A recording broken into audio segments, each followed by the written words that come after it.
Campea Show, coming to you from right here on my YouTube channel. I am, of course, your host, John Campea, and it is an awesome honor and privilege, as it is every day, to have you, our international friends, gather around as we talk about our favorite things in the world, movies, movie news, TV, streaming, and all sorts of good things. And guys, welcome to a brand new week. I hope you guys had a fantastic weekend filled with fun and relaxation. I had a great weekend. I got to watch some football. We did our open spoiler discussion of Eternals yesterday. That was a lot of fun. We're having part 2 of that video. Will come up a little bit later tonight, so keep your guys' eyes open for that. Got to watch an amazing UFC on Saturday. Me and Ann went and met up with Dennis Zen, and we went off to Hollywood and went and watched some UFC fights. It was an incredible card, fantastic, and it's good to have you guys here with us today. And here's how today's show is going to go, guys. We're going to break it into 2 parts. The first half of the show, we're going to take some predetermined topics. Then in the second half of the show, we're going to go over and take your live comments and questions. You can hop down into the description of this video, click on the tip link, and that'll take you to where you can submit a live comment or question. And if your comment or question is appropriate to be used on our show or in an upcoming companion video, you'll see it read on the show. By the way, guys, going to let you guys know, we're going to continue a little experiment that I should explain that. I should explain that sound that you just heard. Okay. Well, let me finish what I was saying. We're going to continue an experiment that we started last week, which is, while we're doing the show, if you guys have a specific comment or thought or observation about one of the topics we're discussing here today, and you want me to read your thought, comment, or observation on it, I'll explain that. If you want me to read it on the show, simply use the super chat feature on YouTube and submit it, and we'll read it at the end of the main topics before we go into our questions. Remember, this is not for you to submit questions. Don't use the super chat on YouTube to submit questions if you're watching live. Just if you have an opinion, a point of view, a thought, an observation about one of the stories that we're doing, then submit it there and we'll read it at the end of the show. Okay, let me explain the noise. So, here's what's going on. Now, I drive a Toyota CHR. I love my Toyota CHR. Love that vehicle. It's my favorite car that I've ever owned. But I just recently bought this is only going to last for a few more minutes, I promise. I just recently bought a Tesla Model Y. And today, we just picked it up a few days ago. Today, the contractors are over installing the wall charge, like the charger for the Tesla. So we don't have to go to a Tesla charging station. And they happened to show up earlier than we thought they were going to show up. And they're outside this wall, like right on the other side of this wall right here. That's them constructing it right on the other side of that wall. So that noise is probably going to be going on for a few minutes. So I apologize for that, guys. We'll have to only put up with it for a little bit. All right. With that down, guys, let's get into our main topics here today, shall we? And how do we select our main topics here on the John Campea Show? Well, it's really simple. You see, you guys come up with our main topics. Whenever you come across a big topic, issue, or story that you guys feel we should cover as a main topic on the show, just go anytime 24/7 over to www.thejohncampeashow.com/contact. Once you guys get there, you're going to see a form. Fill it out with your topic or question. It's absolutely free. Hit submit, and then maybe, just maybe, you might see your submission featured as a main topic here on the John Campea Show. With that down, let's get into main topic number 1, shall we? And our first main topic today gets submitted to us by Jacob H., who writes, "Hey, John. So, a video just came out showing everyone's favorite lawyer / crime fighter, Charlie Cox, at the MCM Comic-Con, where he talks about not knowing if he'd return as Daredevil in the MCU or not, but if he did, that it would have to be a reimagined character. Was that him saying he actually is or is not coming to the MCU? What did you make of his comments?" All right, thanks a lot for sending that in, man. And yeah, look, surrounding everything else going on with the MCU, and particularly Spider-Man No Way Home. Now, it looks like everything, including the kitchen sink, is being thrown into Spider-Man No Way Home, which honestly makes me a little bit nervous. They're throwing so much stuff in, it actually makes me a little bit nervous. Like, we already know, there's construction going on. We already know that we've got Doc Ock coming back, right? We already know that Jamie is coming back as Electro. Jamie Foxx is coming back as Electro. There was an implied hint that Green Goblin would be returning as well. We're going to talk about more about that when we talk about the Spider-Man poster a little bit later in the show. But one of the things a lot of people have been wondering about is whether or not that we're going to get Charlie Cox, who's of course Daredevil in Netflix's Daredevil, if we could get him coming back as well. A lot of people have been speculating about it. Some people claiming to have inside sources that he is. There's been absolutely no evidence that he is. And Charlie Cox, for the most part, has been denying that he's going to be back in it. Well, as the person who submitted the email suggested, Charlie Cox was just at a Comic-Con festival, MCM Comic-Con festival, where he was asked while on stage, and I watched the video of this, hey, do you think you'll be back? Something along those lines. This is what Charlie Cox said. He said, look, a lot of time has passed, so God knows if anything can for us in the future. I really don't know. Obviously, if something were to happen, that would be thrilling. But because enough time has passed, I would imagine that it would have to be kind of a reimagining. Assuming that they choose to use us, it would be an interesting scenario because it would be a reimagining, but with the same foundation. So I don't know what it would look like. And that, of course, comes to us from Charlie Cox. I want to read this one part one more time because I actually think it's pretty significant. So let's look at this again. He said, look, I really don't know, he says. I really don't know if he'll be coming back as Daredevil. Obviously, if something were to happen, that would be thrilling. I would imagine it would have to be some kind of reimagining, assuming that they choose to use us. It would be an interesting scenario. All right, there's a couple things to point out here. First of all, again, Charlie Cox says he doesn't know if him and his Daredevil iteration will be making it through to the MCU. He says he doesn't know. This is something that he has repeated many times.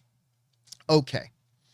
And then he goes on to say, look, if they do use Daredevil and if they choose to use us, it would obviously need to be some kind of a reimagining, some kind of new iteration of our characters because a lot of time has passed. So it's almost like he's saying, if they did decide ever to use us, the original cast of the Netflix Daredevil series, then it couldn't just be a continuation. It would have to be kind of a reimagining and all that kind of stuff. Okay. So let's get to the core foundational question here. Is Charlie Cox going to appear as Daredevil in the MCU or not? I have a couple of thoughts here. Number one, your starting position should always be to just take what the actor is saying at their word. That should be your starting position. Charlie Cox says, look, I have no idea if I'm ever going to appear in the MCU as Daredevil. Okay, so my personal starting position is, okay, I believe him. Now, of course, there have been situations in the past where actors are asked a question and they lie. But the reality is that's maybe 1 or 2% of the time. The reality is 98% of the time or 99% of the time, the actors are telling the truth. The actors are being honest and the actors are telling the truth and they're just saying what it is. And in this case, Charlie Cox is saying, look, I don't know if I'll ever be in the MCU as Daredevil. I just don't know. Okay, there's that. And for the most part, that's what I kind of believe. I kind of choose to believe Charlie Cox when he says he doesn't know if he's going to be Daredevil. And I have for this entire time. The entire time that we've had him and talking about him, I've just believed that when he says no. And so I've kind of been assuming he's not going to be there. But, and let me put on my little tinfoil hat here for a second, shall I? I will say this, that it is a little strange that Charlie Cox, not knowing if he'll be back to play Daredevil again, would get so specific about, well, if you do see me back again, it might kind of be like this. Again, if something were to happen, that would be thrilling. I would imagine it would have to be kind of a reimagining. Assuming that they choose to use us, it would be an interesting scenario because it would be a reimagining, but with the same foundation. Look, you guys know I'm very level-headed. Charlie Cox says he doesn't think he's going to be, or he doesn't know if he's going to be in Daredevil. I believe him, so I don't think we're going to see him in Spider-Man No Way Home, right? So I don't think we're going to see him in Spider-Man No Way Home. But something about this particular comment strikes me as kind of funny because he seems to be awfully specific about a hypothetical situation. Like, and again, we're just reminding everybody, I got construction probably for the next 15 minutes going on right outside this wall, so I apologize for the sound. But you'd figure if he was being honest, and we should probably still assume he's being honest, but if he were being honest, why wouldn't he just say, I don't know if I'm going to ever be back as Daredevil, and it would be fun if we did. Why not just leave it at that? Because he does say that, right? In the comments, he says, I mean, I simply don't know, but it would be thrilling if we were. Okay, great. Maybe just stop there. But he doesn't stop there. He goes on and starts to be very specific. And he starts saying things, well, I would imagine that if we were ever to come back, I would imagine that it couldn't just be the same thing. It would have to be a bit of a reimagining, but a reimagining that keeps the same foundation. It just seems like he's being kind of specific. Now, look, I am not sitting here saying that I am buying into the idea that the Netflix Marvelverse that we've had, including, Iron Fist, Luke Cage, Jessica Jones, Daredevil. I'm not sitting here telling you that I now believe they're all coming into the MCU. No, I still think there's a lot of reason to believe they're not.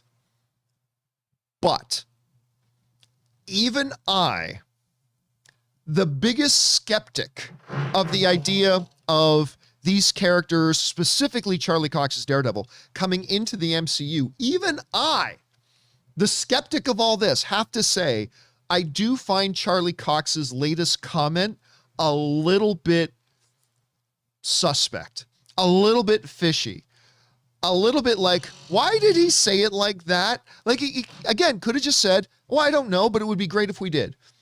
Instead, he goes into this very specific description about what would happen if his Daredevil came in. It would be this, reimagine this, yet maintaining the same foundation. It's like, these are all decisions, Charlie, that wouldn't be yours. Is somebody telling you this? Is somebody telling you this? Has the magic genie of the testicle universe come down and spoke to you in your dreams and said, Charlie, with his little mouth. Imagine a big testicle with a mouth on it. Charlie, you are going to be in the MCU. It's going to be a reimagining with the same foundation. Or was that cosmic testicle actually Kevin Feige talking to him? I don't know. Again, I'm the skeptic. I would still say if I had to put $5 on it, we're not going to see Charlie Cox as Daredevil in the MCU. But I would put $5 on it. I'm not sure I would put $100 on it anymore because, again, that comment to me was a little bit suspect and a little bit fishy, and I don't know. We'll have to see. Question is for you guys. What do you think about this whole thing? Do you think Charlie Cox is going to be in the MCU? Maybe you're going to go one step further than that, and you think Charlie Cox is actually going to be in Spider-Man No Way Home. I'm still doubtful about it, but these latest comments make me wonder a little bit. Do they make you? Whatever you guys are thinking, jump on down to the comment section below and let me know your thoughts. All right, guys. With that down, let's move on to main topic number 2, shall we? And our second main topic today gets submitted to us by Don J. And Don J writes, Hey, John. Well, surprise, surprise. Vin Diesel posted on Instagram on Sunday that he wants Dwayne Johnson to be part of the Fast and the Furious 10. He mentions that Johnson has a really important role to play and can't leave the franchise idle. And Hobbs can't be played by anybody else. What do you make of these comments, especially with Johnson saying months ago that he's moving on? Do you think Johnson will and should rise to the occasion, as Diesel puts it? All right. Thanks a lot for sending that in, man. All right. Look, This is a drama that has been going on for a while. This has been going on for a bit. Now, we all know that Dwayne "The Rock" Johnson and Vin Diesel had a very public falling out while they were shooting Fast and the Furious together. I think it might have been 7. I think it might have been 7 that they had their big falling out in. And then in 8, the two of them couldn't shoot any scenes together. They couldn't be in any scenes together. And then obviously Dwayne Johnson left to do the spin-off series Hobbs and Shaw that he does with Jason Statham. Now, comments have come out since then, and a little while ago, you guys might remember here on the John Campea Show, we were talking about this, that Dwayne Johnson came out and said, I'm done. I'm not going to be in Fast 10. He says, look, I had wished them well on Fast 9, and I wish them well for when they do Fast 10, but it's going to be without me. Right? And we've gone into this ad nauseum. We don't have to go back over the entire history of the feud between Vin Diesel and Dwayne "The Rock" Johnson. They seem to be willing both at this point to say, look, yeah, we had a falling out. We're not working together. And, kind of leave it at that. Well, it may have gotten just a little bit more interesting because now Vin Diesel, as the person who wrote in the email hints at, Vin Diesel has now gotten on social media, and Vin Diesel is one of these celebrities who really knows how to use social media. Like Vin Diesel, Dwayne Johnson, Ryan Reynolds, these guys are brilliant at using their social media. And Vin Diesel got on social media and, well, he said this. He wrote an open letter on Instagram to Dwayne Johnson where he said the following: "My little brother Dwayne, the time has come. The world awaits the finale of Fast 10. As you know, my children refer to you as Uncle Dwayne in my house. There is not a holiday that goes by that they and you don't send well wishes." I'm having a hard time reading today. There is not a holiday that goes by that they and you don't send well wishes. But the time has come. Legacy awaits. I told you years ago that I was going to fulfill my promise to Pablo, that's Paul Walker. I swore that we would reach and manifest the best Fast in the finale, and that is 10. That's interesting because a lot of people think there was going to be an 11 as well, but he's saying the finale is going to be 10. Okay, whatever. I say this out of love, but you must show up. Do not leave the franchise idle. You have a very important role to play. Hobbs can't be played by no other. I hope that you rise to the occasion and fulfill your destiny. All right. Now, I'm going to be straight with you guys. I don't know what to make of this. I really don't. Now, you know me, I don't care about behind the scenes drama and this TMZ bullshit, but when it starts to affect directly the major films we're going to see and who might be in those films, then we talk about it. And obviously there's not a lot of franchises bigger than Fast and the Furious, and there's not a lot of stars bigger than Vin Diesel and Dwayne "The Rock" Johnson. And so this has a direct impact on what we're going to see on screen. So I thought it might be worth discussing. Look, there is a reality that when you have massive egos, and I love Vin Diesel and I love Dwayne "The Rock" Johnson, but you can't be who they are. And you can't accomplish what they accomplish, and you cannot be what they are without having a substantially sized ego. And that's fine. That's healthy to a degree. But when you get to what you would call alpha males in the same room, sometimes there can be butting of heads. Dwayne Johnson was very public about the fact that they just do not see eye to eye. They work very differently, and he doesn't want to work on the movie with them anymore. Dwayne Johnson, or not Dwayne Johnson, I should say Vin Diesel, said that, the way he confronted Dwayne "The Rock" Johnson was with tough love, is the way that Vin put it. He said, I had to use some tough love on it to get the performance out of him that I want. Didn't work. The two guys just decided to go their separate ways. And just a little while ago, as we mentioned earlier, Dwayne Johnson is saying, I'm done. I'm not going to be in Fast 10 or Fast 11 or whatever else they do. I will wish them well, but it will not be with me, period. Now, there's a couple of different ways of looking at Vin Diesel's message here. There's a few different ways of looking at it. And I see two different spins being put on it, depending on who you're reading online. One spin that some people are putting on it is Vin Diesel is begging. Vin Diesel is begging He's embarrassing himself. He's trying to publicly pressure, not ask, but pressure Dwayne "The Rock" Johnson to come back. That, look, the only reason Vin Diesel put this message out there was so that he could then go to the fans, like putting this message out there, knowing full well that Dwayne Johnson's not going to come back. But now Vin Diesel can go to the fans and say, hey guys, I tried. Hey guys, I tried. But Dwayne's being stubborn. Dwayne's the one who doesn't want to give you fans what it is you want. You guys want to see Hobbs in the finale of Fast and the Furious. So he puts on this facade of practically begging Dwayne Johnson to come back. I mean, let's read it again because it's important. First of all, he calls him his little brother. He talks about his children. You're important to my children, man. This is legacy waits. And he even brings up Paul Walker, right? I told you years ago that I was going to fulfill my promise to Pablo. So he's even bringing Paul Walker into this as if to say, oh man, you wouldn't want to disparage the dying wish and legacy of Paul Walker, who we tragically lost, and not fulfill these movies, would you? I mean, so he's even going there. He's bringing Paul Walker into it. He says, I swore that we would reach and manifest the finale.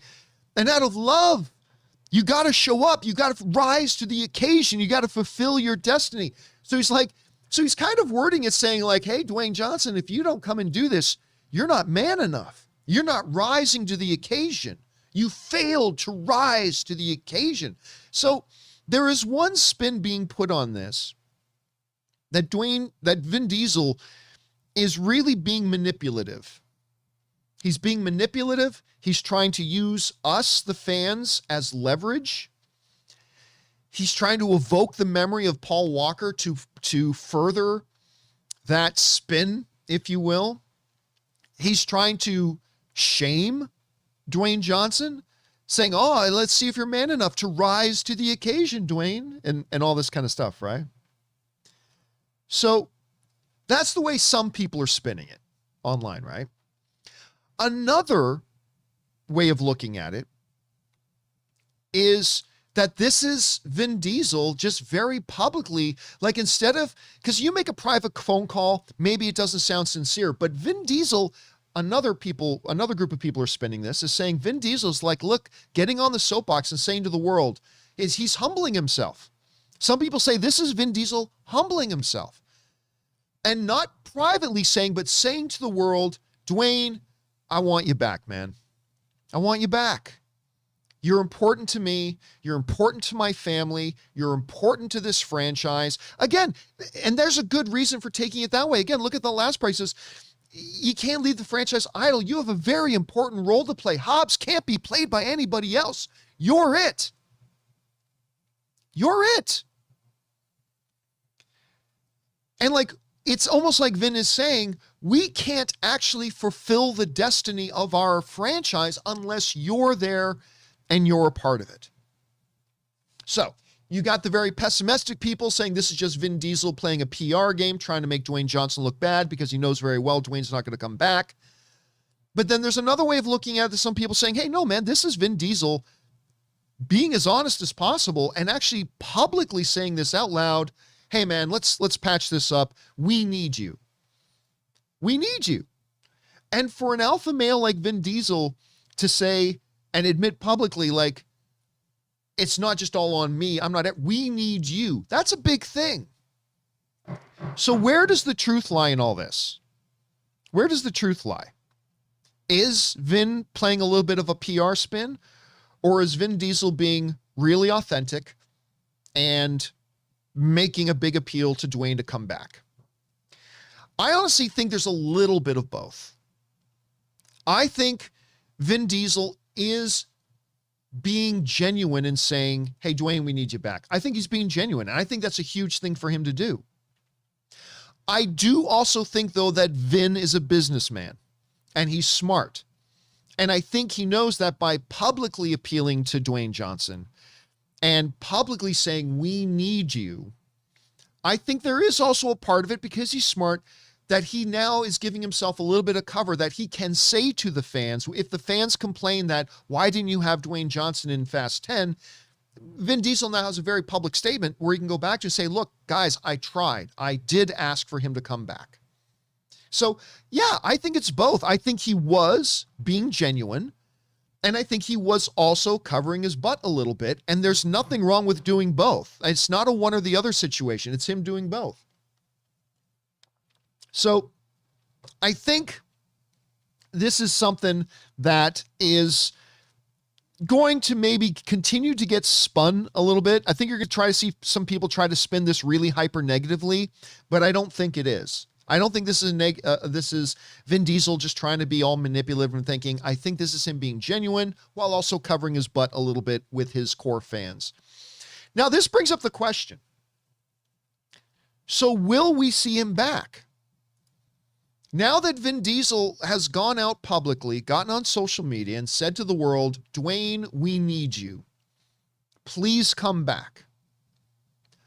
What'll happen now? All right. Let me tell you what I want to have happen, and then let me tell you what I think is going to happen. What I want to see happen is I want to see Dwayne Johnson back. I want to see Dwayne Johnson back in the Fast and Furious franchise. He's not one of the OGs, but he has become such a core essential part of what the Fast and the Furious franchise is. I mean, there was a lot of problems with Fast 9. It's the first Fast and the Furious movie in a long time that I didn't like. But you absolutely felt a Dwayne Johnson shaped hole in the movie. Like, you really felt the absence of his presence in it. And I really like Hobbs and Shaw. I really do. I want them to continue making Hobbs and Shaw movies. I want to see more of them. I had a lot of fun with the first Hobbs and Shaw. But I would personally very much like to see Dwayne Johnson back in Fast and the Furious. So I would love it. And it's a great story, right? These two big fan favorite stars had a very public feuding. Wouldn't it be cool if they kissed and made up? Wouldn't it make everybody, don't all of us as children want to see dad and dad make up? I don't want to say mom and dad because everybody's going to say, well, which one's mom? Now, don't we all want to see dad and dad make up? We all want to see them make up. So there's that. I want to see him come back. I hope Dwayne Johnson responds to Vin Diesel's public invitation. I hope he does. But that's what I want to have happen. What do I think is going to happen? Obviously, nobody knows for sure, but I don't think he's coming back. I don't think Dwayne Johnson, there's two different levels here. One, I don't think Dwayne Johnson feels that he can come back because he has been so public about, his statements that he and Vin cannot work together, that he has no desire to return back to the main Fast and the Furious movies. He'll just do Hobbs and Shaw. He's kind of painted himself into a corner a bit, and I understand that. So he kind of, I think, feels like he probably can't come back. Secondly, I don't know that he'd want to come back. Like, I believe Dwayne Johnson when he says, look, I just don't feel like we can work together. I don't feel like we, as the two types of personalities that we are, I don't feel like we can get together on a set and make movie magic happen together. I believe him. And I think there's that. So on the one hand, I want to see him come back, but I don't think he feels he can come back, and I'm not quite sure if he wants to. Now, then there's another possibility here that we haven't mentioned yet. And that's this. Is this now, and has it always been, a work? Dwayne "The Rock" Johnson, of course, comes from the WWE. He comes from the world of professional wrestling. He comes from the world of villains and heels, of betrayals and reunions. He comes from a world where everything is put on as an act to create a narrative to get fans excited. That is the world Dwayne Johnson comes from. And he's so good at it. He's so very good at it. He is like the most I'm not saying he's my favorite wrestler of all time, but he is like, I don't know you can deny, he's the most entertaining wrestler ever. Like, I've got several wrestlers that I like more than him, but he is like the most entertaining wrestler. But this is the world that Dwayne Johnson comes from. Is it possible? Could it be? Is there a reality in which this is one of the longest, most intricate, most sophisticated, most convincing work in the history of works? Could it be, if we want to put our tinfoil hats on us for a second, could it be that this whole time, this entire Dwayne "The Rock" Johnson and Vin Diesel feud has all been fabricated? In whole or in part? Has this all been a long game of like, you know what, okay, you're going to be busy the next couple of years. You can't do Fast 9. What if we say we had a falling out? What if we say, oh, we're so mad at each other and you go do our spinoff, you go do Hobbs and Shaw. But then we set it up for this triumphant return for Fast 10 and it'll break every box office record in the world. I mean, maybe that's going too far. Maybe that's going too far. Maybe that's a major stretch to think that's what's happening. Maybe it's partially true. Maybe Vin and Dwayne did have a falling out, but they've decided, you know, it's time for him to come back. But they say, hey, instead of just telling the people that I'm coming back, why don't we work some rock magic? Why don't we pretend like we're still mad at each other? Why don't I say some things about, oh, I'm not coming back? Then why don't you say something, hey, man, we need Dwayne back. And then we, like Hulk Hogan and Randy Macho Man Savage, do the Mega Powers handshake.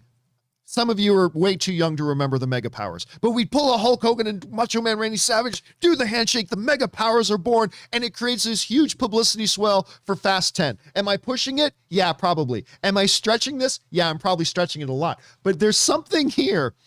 Soulcraft is saying in the live chat, ooh, yeah, brother. So there's something about this that I have always felt like there's a little part of this that feels like a bit of a work. Maybe it is, maybe it isn't. I don't know, guys. Question is for you. What do you think about this whole situation? What do you interpret as Vin Diesel's motivations for putting that statement up? Do you think it was more ass covering? Do you think it was more actually that was really heartfelt and genuine? And more importantly, what do you think The Rock's responses to this is going to be? Will we see Dwayne Johnson in Fast 10? Yes or no? Whatever you guys are feeling right now, jump on down into the comment section below and let us know your thoughts. Okay, guys. Before we get into our next main topic today, I want to talk for a second here about one of the sponsors of our show today, which is Raycon. As soon as the camera focuses, there we go, Raycon. Let me tell you about this, guys. I'm very, very excited about Raycon being one of the sponsors of the show. And here's why. Because a little while ago, you know, I'm out on the treadmill a lot, getting my 5 miles a day, all that kind of stuff. And I've got to have good earbuds.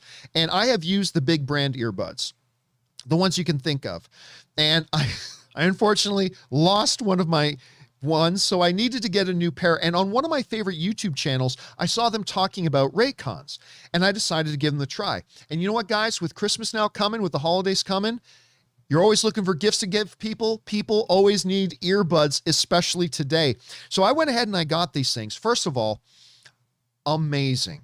Not only do these things not only do they stand up with the quality of the bigger brand ones that I've been using before, these things are like half the price of the bigger brand ones that I have used before. They've got like a 32-hour battery life, 8 hours of straight playtime. They pair incredibly easily. I took this thing out of the case for the first time, put it in my ears, and instantly went into pairing mode. It was super easy, massively easy to use. I am in love with these Raycons. So listen, go to www.buyraycon.com/Campea. That's www.buyraycon.com/Campea today to unlock an exclusive deal for up to 20% off your Raycon order.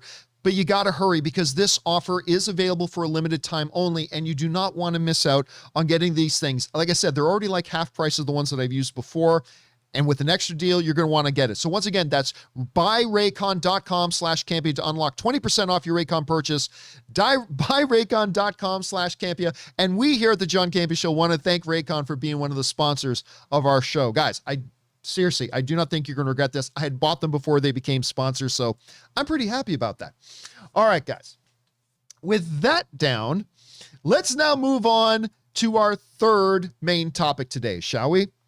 And our third main topic today gets submitted to us by Tony D, who writes, the new League of Legends animated series, where do we go? There. The new League of Legends animated series, Arcane, just released this week, and it is fantastic. However, it reignites the conversation of how Netflix releases their shows. As we all know, Netflix typically drops entire seasons of a show all at once. Yes, they are. All at once, and for it to be binged. Arcane, on the other hand, is being released in 3-episode chunks every week. Do you think if this show proves successful, Netflix might start experimenting with the weekly model for more of their shows? Thanks, and keep up the great work. All right, thanks a lot for sending that in, man. Okay, so this new show, Arcane, has come out, and it's up and it's out now, and it looked pretty good. It looked pretty good. I decided to go over and give it a shot, and I checked it out. And first, before we talk about what does this mean for Netflix's release strategy, I'll say this Arcane is actually pretty good. Now, I'm not a League of Legends player. I downloaded and installed League of Legends once, and I never ended up playing it. Actually, you know what? I still think I have it on my machine. I still think I have it on here, but I don't think I've ever actually played it. So I really don't know anything about League of Legends.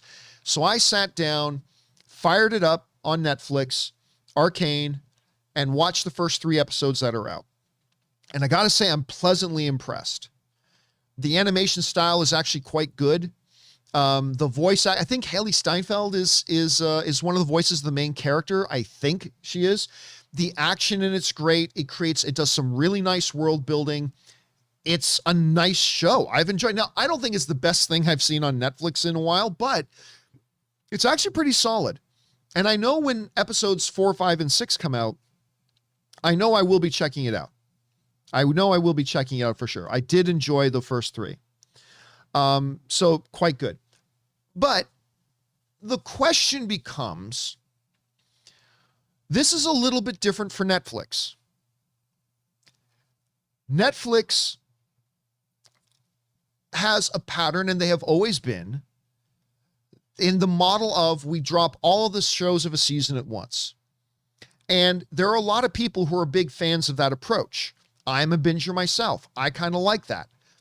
I like knowing that when a new season of this or the first season of something comes out, if I've got, the evening free, I can sit down and binge 4 episodes tonight if I want. Or I can stay up all night and get through the entire season if I want. It's a nice little option that you have. But as we've talked about on this show, the reality is the week-to-week releases is a far better mechanism for networks and streaming services to build up momentum and build word of mouth and to build their audience. It's not even a question anymore, and it's not subjective. It is the superior way to release things. You and I may like them dropping the seasons all at once, absolutely. But the reality is that the smarter way and the more effective way for them to do it is to release it week to week, because we've seen the studies. We've talked about this many times. We've seen audiences for shows grow and grow and grow with week after week after week after week releases. A new season of Stranger Things drops, everybody talks about it for a week, and then nobody talks about it anymore. The conversation, I remember so clearly, like the first time I really noticed this was when Punisher season 2 came out on Netflix. And I remember I binged it all in like 48 hours. I binged the whole thing in like within 2 days. And I remember everybody online being really excited about it and everybody talking about it for about 4 or 5 days. And then nobody talked about it anymore. It was gone. Poof, like a fart in the wind. It was gone. Nobody talked about it anymore. It was done. So only the people who were excited about watching it and then watched it right away, they're the only one who watch it. It didn't stay around in the conversation for week after week after week, getting more people's attention and getting more people on board. Contrast that against something like WandaVision, where WandaVision took the week by week approach in their releases, and what happened to their viewership numbers? It did this, Every single week, their viewership numbers went up and up and up and up and up and up to the point there that for a while it was the number one watch show in the world. But it didn't start off that way. It's just that it had one episode. Everybody talked about it. And then the following week, they put out another episode and everybody talked about it. Then people who hadn't been watching WandaVision started hearing about it. Same is true as Mandalorian. People started hearing about it. It's like, really? I'm not a Star Wars person, but I heard Baby Yoda was kind of cute. Should I watch it? Yeah, man, they're just going to have episode 3 tomorrow. So you can go back and watch the first 2 episodes now. So more people got on board. And then it did again the next week. And for 2 solid months, the number one topic of conversation was Mandalorian or WandaVision. When WandaVision was playing, what was it, 6 episodes? I can't remember. But for 6-7 weeks solid, that was the number one topic of conversation for 6 or 7 weeks, WandaVision. When Mandalorian comes out, for 2 months, the number one topic of conversation is Mandalorian. That is something you don't get when you drop an entire season at once. And again, I say this as a binger. I'm a binger myself. But I've been telling you guys for a while that Netflix is not blind to this. And that we are going to see in the next year or 2 or 3, we're going to see Netflix starting to experiment a little bit with multiple releases of a season.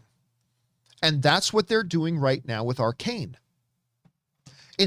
Now, they're not going one way or the other, full-fledged one way or the other. They're kind of taking a middle ground right now where instead of dropping all 9 episodes, because I think it's going to be 9 episodes, but instead of just dropping all 9 episodes, they're dropping them 3 episodes at a time.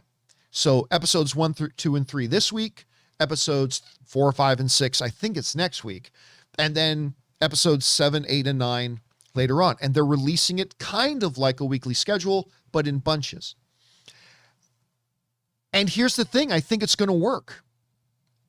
Because right now, I'm hearing a lot of people talking about Arcane. And now it's going to build up the buzz and energy and excitement for the next set of episodes that are going to drop. And then another big set of enthusiasm for the next set of episodes to drop. And I think Netflix is going to see this, and Netflix is not going to stop at this one experiment. And they've experimented with this before too. This is something I think we're going to see Netflix experimenting with more and more and more. Now, I don't know that we're ever going to see Netflix get to a place where they just exclusively do week by week releases. But I do think a time is coming within 1, 2, or 3 years, maybe 4, that we're going to see some Netflix stuff still drop entire seasons at once, but then a lot of other Netflix stuff, I think, taking and adopting a week-to-week release schedule because they see the success that something like Disney Plus is having. Because you can't deny the success they're having. Their viewership grows week after week after week, and the conversation keeps on going, whereas Netflix drops a season of something, and then it's out of the conversation a week later. So it's going to be interesting to see. And I think it's very interesting that they chose a show like Arcane to kind of play with this a little bit. But I don't know. Question is for you guys. Number 1, have you watched Arcane? It's actually pretty good. If so, what have you thought of it? But number 2, what do you think of this release strategy of releasing 3 episodes at a time week after week? Do you think Netflix will do this more? Do you think they should do it more? Well, however you guys are feeling about it, jump down into the comment section below and let us know your thoughts. Okay, guys, with that down, let's move on to main topic number 4, shall we? And our 4th main topic today gets submitted to us by Cameron Hooten, who writes, when buying tickets for Spider-Man No Way Home, I noticed on AMC's website a Disney Plus surprise screening available this Friday. What could this be? All right. Thanks a lot for saying that in, Cameron. And yeah, look, I have gotten a ton of emails today. From people talking about this, saying, John, did you see that AMC Theaters is having a number of surprise Disney Plus screenings on Friday? Actually, if you go over to their website, let's head on over to AMC right now. As I'm looking through the AMC Tyler Galleria 16 movie lineup, as I look at, okay, what's playing this Friday at the AMC Tyler Galleria in Riverside? Well, we got Eternals playing. Might go see my 5th screening of it on Friday. Clifford the Big Red Dog is playing. Belfast, which I'm very excited about. Then we got, wait a minute, what's this? A Disney Plus Day Surprise Walt Disney Animation Studios screening. What? Surprise screening? At 1 p.m. on Friday. And then at 4 p.m. on Friday, a Disney Plus Day Surprise Disney screening. Not Disney Animation, but a Disney screening. What? What could this be? And then at 6:45, Disney Plus Day Surprise Pixar screening. What? Are they going to show us the newest Pixar film? But here's the one everybody got excited about. This is the one everybody's writing to me about. At 9:15 p.m. on Friday, Disney Plus Day Surprise Star Wars screening. What? And so I got at least 2-3 dozen emails from you guys this morning asking me, John, is this Obi-Wan? Are they going to show like the first 2 or 3 episodes of Obi-Wan in theaters as this surprise screening? Should be, and I've gotten messages from people, including friends of mine, saying, I've already booked my tickets. I booked my tickets for this surprise Disney Plus Star Wars screening. John, why don't you sound more excited about this? I'll tell you why I'm not more excited about this. Or, as you know, a few people in the live chat are saying right now, like East Blue Drew is saying it's probably Boba Fett. They're going to show us Boba Fett. We're going to watch the first few episodes of Boba Fett. Woo! John, why are you more excited? I'll tell you why I'm not more excited. Because this is false advertising. This is false advertising.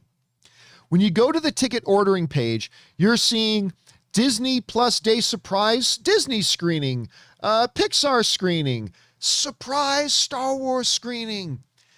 It makes you believe that it's something new. I have bad news and unfortunate news to break to you all. It's not. They're not showing us Obi-Wan. They're not showing us Boba Fett. It's nothing new. Here's what it is. Now, right on the ticket page, it just kind of leads you to believe that it could be one of the new Disney Plus Star Wars shows, but it's not. When you go to the actual press announcement page, what it is, let me read this. To celebrate Disney Plus Day, AMC Theaters will be showing 4 surprise screening of Disney Plus fan favorites for only $5. And the best part of the surprise is that you won't know what classic movie is being shown until it begins. Each screening will also feature a surprise short, and all guests will receive a free Disney Plus poster and a 20-ounce Coca-Cola Freestyle drink and a cameo-sized popcorn for $5 plus tax with your ticket purchase. Show your tickets at concession stands. Guys, this is it. It's a classic movie. It's not a new thing. It's a classic movie. Then when you go down, they're showing a Pixar fan favorite movie. A Walt Disney Animation Studios fan favorite movie. A surprise screening at AMC Theaters of Disney Plus fan favorite movie. Fan favorite movie. A surprise Star Wars fan favorite movie. So, I get it. I shared all of your excitement. I shared all of your excitement. When I read that thing, that a surprise Disney Plus Day Star Wars screening, I got as excited as everybody. I did. As excited as anybody. But it was all smoke and mirrors, my friends. It was all a lie. It's the classic movie. That's it. You're going to go see a classic Pixar film. You're going to go see a classic Star Wars film. You're going to see a classic Disney animation film. It's not the new thing. So I need you guys to do some good work here for the film fan community. As you see people online excitedly talking about, did you see there's going to be a surprise Disney Plus Star Wars screening at theaters this week? You need to point them to that page and let them know it's actually not. They're not showing us Obi-Wan. They're not showing. How pissed off. Oh my God. I can't even put into words. My lights just went out. The power, they've shut off the power to my thing. Hopefully they don't shut off the power to my stream. The construction guys are doing some electrical work outside. Oh God, so the lights went out. But okay, You can still see me. How pissed off? Oh my God. I'm trying to think about how pissed off I would be. If I didn't realize what I now know about this, if I had got my tickets and cleared my schedule for Friday night,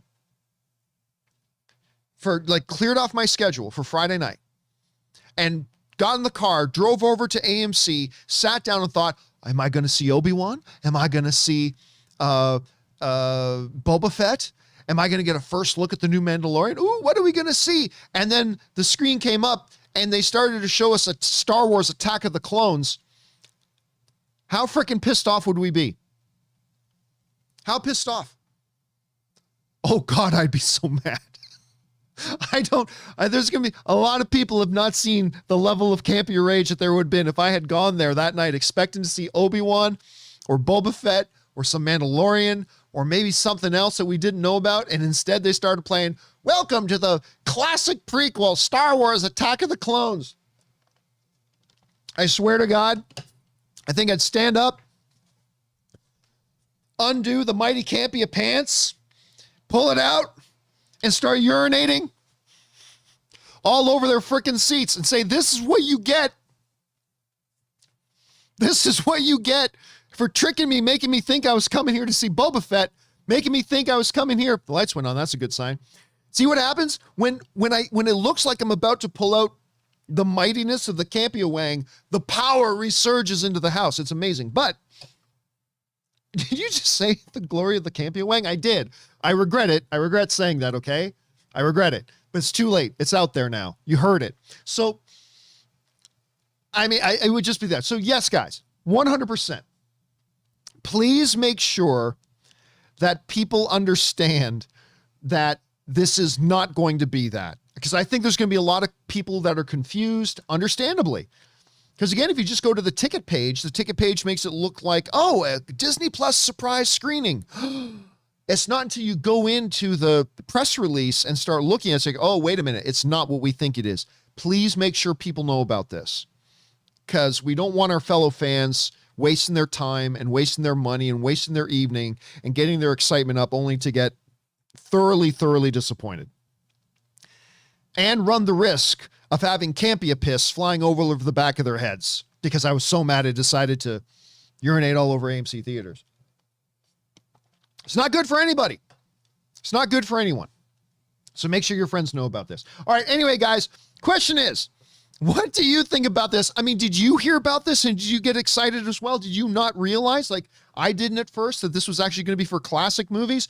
Whatever you guys think about this, jump on down into the comment section below and let us know your thoughts. Okay, guys. With that down, let's go into main topic number 5. And our 5th main topic today gets submitted to us by Marcus Combs. And Marcus Combs writes, "Hey, John, we finally got the first official poster for Spider-Man No Way Home, and it is glorious. It gives us a lot of Easter eggs like the sand, Green Goblin, the lightning, etc. But with the movie only 5 weeks away from release, when do you think Sony will drop the second trailer along with tickets going on sale? What do you think of the poster? Thanks, and bring on the filthy." All right, thanks a lot for saying that in, Marcus. Now, you guys will remember, I think it was on Monday or Tuesday or something along those lines. Somebody wrote in and said, man, we don't even have a poster yet. And I said, well, I'm not 100% sure because I'm not completely sure I trust the source, but I got told by someone that we could be seeing the Spider-Man poster as early as Friday. I said, I don't know that I buy it. I don't necessarily consider this person a super reliable source. My apologies if you're watching. And it wasn't Friday, but they were only 2 days off. The poster then did come out on Sunday. And yeah, what a poster it is. What a poster it is. And I'll tell you why this poster is exciting to me. There's a couple things to notice. First of all, actually, let me bring it up here over on this screen here. First of all, let's take a look right here. Oh, you guys can't see my mouse, unfortunately. But you see right up there, just follow the direction of my finger there in the poster. That's Green Goblin flying around in the background. There he is. Now, of course, you had the little bomb show up in the trailer. And I said, now, look, that could mean that Green Goblin's in the movie. It could, but we don't explicitly see him. So it might just be a tease or something. But now that's gone. There's no doubt. There's Green Goblin. Sorry, right up in there. There he is, flying around on the board in the background. There's no denying it. That's evidence. It is proof. I was like, well, let's wait until we see actual evidence that he's there. There it is. He's in it.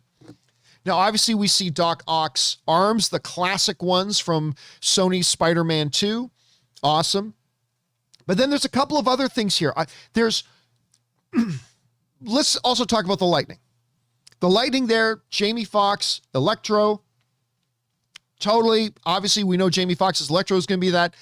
The lightning represents that. But what I don't hear a lot of people talking about is look what's behind Spider-Man. Swirling sand clouds. Guys, Sandman's in this movie. I think this poster is a representation of those classic the Sony era classic Spider-Man movies all coming back. We got Doc Ock's arms. We've got, Goblin flying around in the background. We've got sand dust. We've got representing Sandman. I think that's fascinating. I mean, this is it. This is the poster telling us what we can expect in this Spider-Man No Way Home. But I want to point out something here that is not in the trailer, that is not in the poster. Something that's not in the poster. The arms of Doc Ock, Green Goblin, Electro, and Sandman, that represents all of the villains that we had in the Sam Raimi Spider-Man movies over at Sony. But it doesn't represent all of them. There's one missing. There is one missing. And Marcus Y got it. There's no Venom. I mean, yeah, you can say Rhino, but, Rhino was just like a cameo sort of thing, whatever. But the one that's missing is Venom. Bobby Jackson saying Lizard, that was Amazing Spider-Man. That wasn't Sam Raimi's villains. These are all Sam Raimi villains. The lightning for Electro, the sand for Sandman, the arms of Doc Ock, Green Goblin. One is missing. One's missing, and that's Venom. Now, of course, we've already talked about this.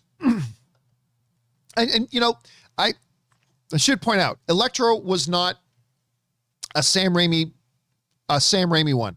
That was also an Amazing Spider-Man one. Oh, God, and all of you guys, all you guys in the live chat are also saying, wait a minute, can't be Electro was in the Andrew Garfield one. Electro's in the Garfield. You're absolutely right. Yeah, it is. So I got to correct myself on that. That wasn't there too. So Lizard is also missing then. So if we're going to include Andrew Garfield's in there, Lizard is also missing. So you guys are right about that. But I still think the most notable by his absence is Venom. Now, of course, that opens up a whole bunch of possibilities because for those of us who saw the ending of Venom 2, the end credit scene, Venom Let There Be Carnage. So how's that all going to play into it? I don't know, but it's very, very interesting. I think we would all agree that's very interesting. So look, already right off the bat, I am super excited that we have Doc Ock. Alfred Molina's Doc Ock is one of the greatest villains in comic book movie history. That's great. I don't know how to feel about Jamie Foxx coming back as Electro because that villain clearly did not work very well, but maybe another shot at him could work a lot better. Thomas Hayden Church, are we actually going to see Thomas Hayden Church in this movie?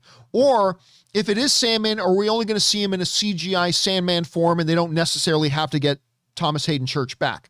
I don't know. Will Lizard be in there? Don't know. I think we all agree that we're probably going to see Venom in it, and the not that 80s show Venom, or that 70s show Venom. We're going to see Tom Hardy's Venom in this. I think we all agree, right? I mean, we don't know that for fact, but I think we all agree we're probably going to see that. So that's incredibly interesting to me. The Thomas Hayden Church. I mean, Goblin people were suspecting. Jamie Foxx we knew. Alfred Molina we knew. Thomas Hayden Church Sandman. I heard some people talking about it and whispering about it and, speculating about it. But I mean, again, look, in the poster, we are not directly seeing Thomas Hayden Church. It is just the sandstorm in the background. But I think considering everything about this poster is one giant bit of symbolism to who's going to be there. The arms, the lightning, the sand, and then we actually see Green Goblin in the background. By the way, that's interesting. Why show Green Goblin but not the others? Like we see Ock's arms, we see the lightning of Electro, we see the sand of Sandman. So it's all kind of representation. But they actually have Goblin flying around the background. I wonder why they chose to have... why they actually chose to put Goblin in there entirely. Who is it in the live chat?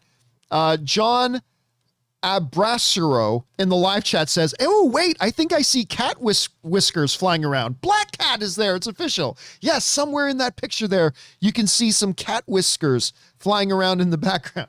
Oh, that's funny. Well said, John. Well said. Yeah, I think this is interesting. Okay. Now is the time for me to tell you about a theory of mine. And that theory is about one Professor Charles Xavier, played by Patrick Stewart. So I want to introduce a theory out there. Now, I talked about this a little bit last week, but I said, no, I'm going to wait till a little bit later to tell you about my theory. Now, it is important to clarify here that this is only a theory. I mean, I was clear about that last week. I said, I have a theory. I don't have insider information. It's important to note the difference. A lot of people on YouTube don't make it clear when they're just giving people their theories versus when they make it sound like they're giving you information when really they're just giving you theories. I like to make sure I'm very, very, very clear. This is a theory, okay? And only a theory. But I think there's a little something to the theory. And here's my theory. I'm not saying put money on this, but here's the theory. You take it as you will.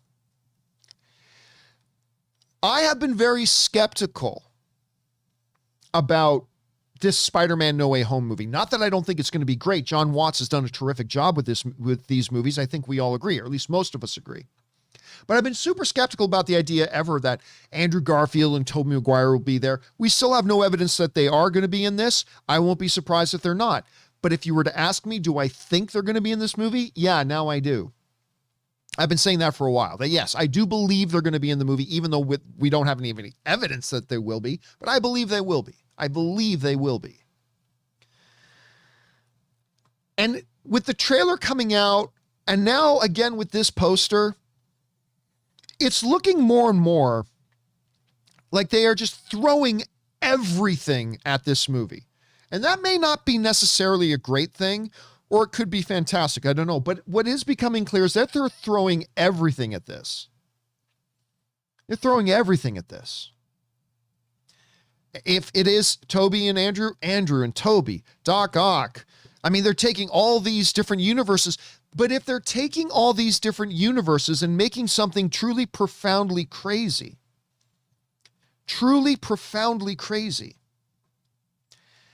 then is it much more of a stretch to believe that they could go one step further and actually do the insane of dragging in from other cinematic universes that now are under the ownership of Marvel, aka the X-Men universe?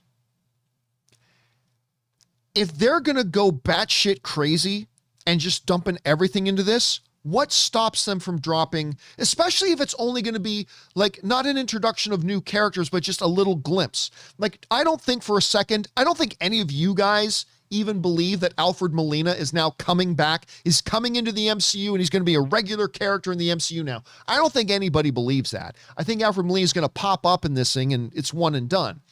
I don't think anybody believes that Jamie Foxx is coming back to be Electro in the MCU moving forward. I think he's coming in. I think most of us think he's coming in for this one and done. If Thomas Hayden Church is in it, I think we're all probably thinking the same for Thomas Hayden Church. I want to take you guys back a couple of years ago. Sir Patrick Stewart was talking about how Kevin Feige had talked to him And we all attributed this to WandaVision. We all attributed this to WandaVision. We all thought this was about WandaVision. They even implied it was about WandaVision. But if you guys remember, a couple of years ago, Sir Patrick Stewart said that Kevin Feige had come and talked to him about reprising his role and coming back. But he said, oh, no. But I said, no, I felt that the character had his true culmination in Logan. That's where it culminated up and all that kind of stuff, right? We remember all that. What if Kevin Feige, knowing and already planning this Spider-Man movie, decide, listen, we've got Alfred Molina coming for a one shot, then he's going to be gone. We're going to get Jamie Foxx coming in for one shot, he's going to be gone. We're going to have all this stuff. It's just for this movie to do something really crazy with this multiverse thing, and then it's going to be gone. It's going to be gone. What if Patrick Stewart came on screen as Professor Charles Xavier? He's not coming back to be Charles Xavier for the new X-Men. I think we all know that. Kevin Feige's going to completely recast. It's going to be all new X-Men. But in this multiversal crossover stuff, if they're going to bring in Jamie Foxx's Electro, what the hell is stopping them from bringing in a Professor Charles Xavier? We know Kevin Feige talked to Patrick Stewart about a Marvel project. We all assumed it was about WandaVision. I assumed it was about WandaVision. But considering how batshit crazy things are getting with this entire Spider-Man No Way Home thing, considering they're bringing in all these characters that we know are just going to be one and dones, why not bring in Patrick Stewart? Can you imagine the pop? Can you imagine the pop in a theater, using another wrestling term, but can you imagine the pop in your theater if you're watching this movie and there's a conundrum and there's a problem? What are we going to do? And then all of a sudden off screen, you hear the voice of Sir Patrick Stewart saying, I think I might be able to offer a solution. And the camera cuts to a close-up on the floor and you see this wheel of a wheelchair roll in. And then the camera pans back and it's Patrick Stewart sitting in his fucking chair because he's Charles Professor fucking Xavier. I mean, how crazy would that be? How crazy would that be? Now, let me be very, very clear here. I don't think he's going to be Professor Xavier in the MCU movie. They're going to get a whole new Professor Xavier. They're going to get a whole new Magneto, all new X-Men. It's going to be a total fresh start. But for something like this,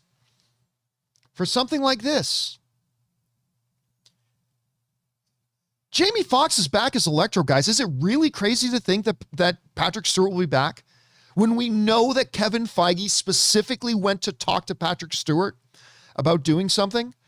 Is it really all that crazy? If Thomas Hayden Church is going to come back, is it really crazy that Professor Charles Xavier, that Patrick Stewart as Professor Charles Xavier would come back to do it? I don't think it's crazy. And I'll tell you what else. This poster just kind of makes me feel like, yeah, it is possible. So again, I'm not saying that this is going to happen. I'm not saying that I have insider information from Disney telling me that Professor Charles Xavier, played by Patrick Stewart, is going to make a cameo appearance in this movie as another multiverse of madness wacky thing. I'm not saying that. I'm just telling you that I am the skeptical John Campea is buying more and more into this thing of like, man, this Spider-Man movie, it just seems like they're throwing everything at it. And I believe this is Spider-Man's exit out of the MCU, so they're just going to go crazy with this. So I don't know. We'll have to see. The question is for you guys, what do you think about this? Number one, what do you think about the poster? I think it's actually very, very cool, giving us imagery for those 4 classic Spider-Man movie villains. I think that's very cool. I like the poster very much. What do you think about it? Do you think there's some more hidden Easter eggs in there? Maybe you don't like the poster at all. What do you think about my theory about Patrick Stewart maybe showing up there? I'm telling you, I don't think it's the craziest thing in the world. Maybe it is, maybe it's not. I don't know. We'll have to wait and see. Whatever you guys are thinking, jump on down to the comment section below and let us know your thoughts. All right, guys. Listen, as we now roll into hour number 2 on this show, I want to thank one of the other sponsors here of this episode of the John Campea Show today. We've been talking about them for about a week now, and that is the folks over at Get Upside. Now, I've been using this app. I've been telling you guys about it, and I've had actually a bunch of you guys writing into me, telling me that you guys have been using it as well, and that you've been making money on the app, and that is awesome. How does Get Upside work? It's really simple. You install the app on your phone, and then when you go to the gas station, you check in at the gas station, and you actually make money on the app just for filling your car with gas. Like when I take my beloved Toyota CHR to the gas station, I fill it up, I'm actually making money on this thing. And it doesn't just work for gas stations, it works for other types of businesses as well. You make money up to 25 cents per gallon of gas that you guys pump. But if you actually go and install Get Upside today and you use the app and you use the promo code Campea, that's using the promo code Campea, you can get up to 50 cents per gallon when you go. And then the really cool part is when it's time for you to get paid out, you have several options available to you. You can have them directly deposit the money to your bank account. You can get them to deposit the money to PayPal. Or if you like using Amazon or other e-businesses, they can actually give you an e-gift card to use at Amazon or other places, however you guys want to use it. So once again, guys, go ahead and download the app, Get Upside. Download the app for free and earn up to 50 cents per gallon cash back on your first tank when you use the promo code Campea. So thank you to all of you guys who have been trying out the app and using it. You've been supporting the channel as you do it. And thank you to Upside for bringing today's episode of the John Campea Show to you guys today. All right. With that down, guys, we're now going to go over and listen to some of the comments and observations that you guys have been wanting to make about the topics we've been talking about on today's show. So let's jump on over there for now. First, let me get this all set up properly. I want to make sure we get all of them read here. All right, here we go. We're going to start things off here. This, again, is the comments that you guys have been firing in about today's topics. And we are starting off with, where are we at? We are at Bobby Jackson. And Bobby Jackson writes, I'm calling my shot right now. No Way Home opens with a $200 million or $210 million opening weekend. I think that is a very ambitious thought. I think that's very, very ambitious, but why not be ambitious? Let's see where it goes. I'm thinking closer to the $150 million range. Remember, no movie has opened to more than $100 million yet. No movie has opened with $100 million. I think Spider-Man No Way Home blows that record away. I think it'll be closer to 150 million though, but man, if it could get to 200 million today, that would be amazing. All right. Shuvo Ramen writes, MCU end credits this phase are pretty open-ended. Yeah, they have been so far, right? Like a lot of the other times they've just been kind of special little things, but they kind of have been making their end credits things meant to be open doors to other things. So you're right about that. Ismail Montoya writes, John, are you recasting BMB? I don't know what BMB is. Sorry about that. All right. Cutter Hale writes, it sounds like Vin Diesel realized F9 was missing its charisma. Don't get me wrong. F9 was a lot of fun, but I think Hobbs should have been in it. Pumped for F10. Yeah, look, everybody knows Dwayne "The Rock" Johnson is franchise Viagra. Fast and the Furious really became big box office hits once Dwayne "The Rock" Johnson shows up. I think they know that the franchise needs them. And it'll be interesting to see what happens. I still think it was good for Vin Diesel, right? I think it was kind of classy for Vin Diesel, right? Even though I think it was a little bit of him kind of covering his butt a little bit. All right. Kaliki Media writes, I saw Eternals last night and I thought it was a pretty solid MCU film. Kingo mentioning not going against his family made me think Vin Diesel was going to appear. Family. It's like any minute out of nowhere, Vin Diesel and his supercharger comes flying in to help fight alongside the Eternals. Robert Perez writes, I just want to say congratulations regarding the sponsorships. I'm happy for you and our community. Will Venom also appear in this new Spider-Man? First of all, so what Robert Perez is saying, I put up a message on our community tab the other day. You guys have been noticing we actually have legitimate sponsors on the show now. The reason we have legitimate sponsors on the show now is because of you guys. I have for years. I talked about this on the community tab on our YouTube channel yesterday, and because I put up a post there for you guys. For years, for 10 years, I've had all these business people in suits at AMC, at Complex, and others tell me for years, oh, yeah, we're going to get legitimate sponsors for the show. And for years, they've all failed. They've never delivered. All these guys in suits have never delivered. What all these guys in suits have failed to deliver, you guys have, because of your guys' support of the show and being here for these years since I went solo. An actual legit marketing company took notice of us, and they actually came to me and said, no, we will get sponsors for your show. They said, give us a couple of months to get you in our rotation. Like 5 days later, they had our first sponsors. Then they signed another sponsor. And then now we got others lining up. And that's all because of you guys. And because we're getting actual legitimate sponsors on the show now, I'm going to be able to hire new staff. That's going to allow us to make some improvements on the show and to make my life a little bit easier. And that's all thanks to you guys and your support. And I cannot begin to thank you guys enough. So thank you guys very much for that. Like, seriously, it's going to change my life. It's going to make my life better. And I think it's going to make our show better. So thank you so much for that, guys. All right.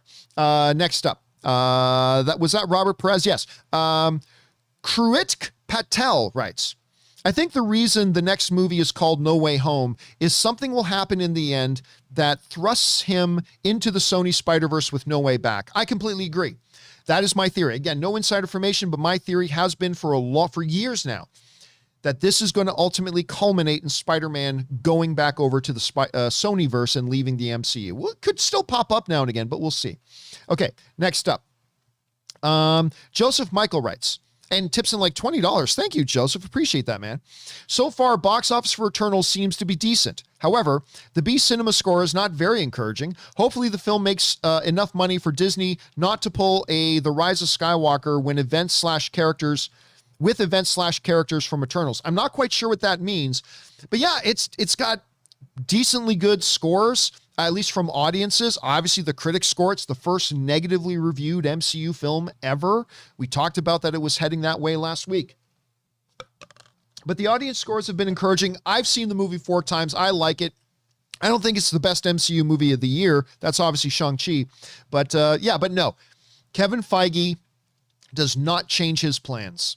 Kevin Feige, we're going to see more Eternals. All right, Kylo Ken writes, I think I'd like to know what Rob thinks about Daredevil.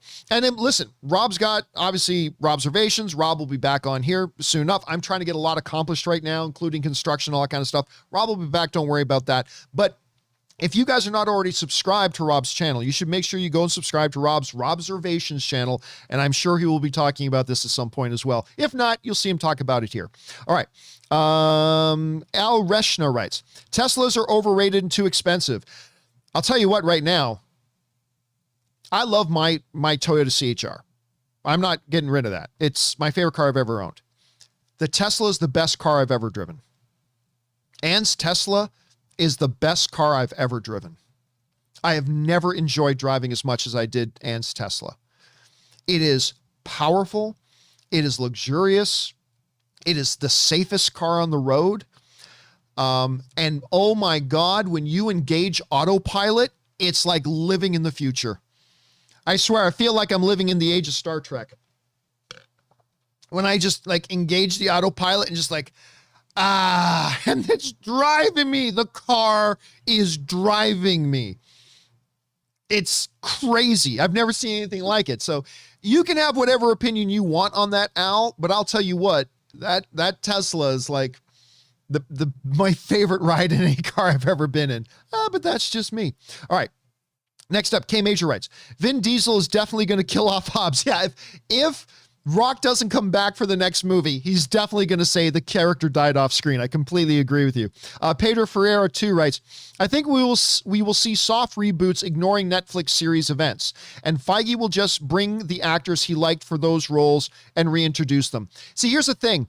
I believe 100% if Kevin Feige is going to not continue on the Daredevil from Netflix, he's not bringing Charlie Cox. There's no point. If you're starting with a new Daredevil character, don't cause confusion and just introduce a new actor. And because here's the thing, I don't think that it's people want Charlie Cox back as Daredevil, although I like Charlie Cox very much. I think it's people want that Daredevil. They want the Daredevil from the Netflix series. And if you're not bringing in the Daredevil from the Netflix series, then there's no point in having Charlie Cox. So I don't know. It's going to be interesting to see how they navigate this. We'll have to see. All right. Ben Rayner writes, I read this And I bet the deal is done already, and Rock is already in Fast and the Furious 10. That's what I'm thinking. It could be a work. And this is just for show. That statement Rock put out was a work a while ago. Yeah, when Rock said, listen, I wish them well in Fast 10, but they're doing it without me. This could all be a setup. I mean, it could be very legitimate and real.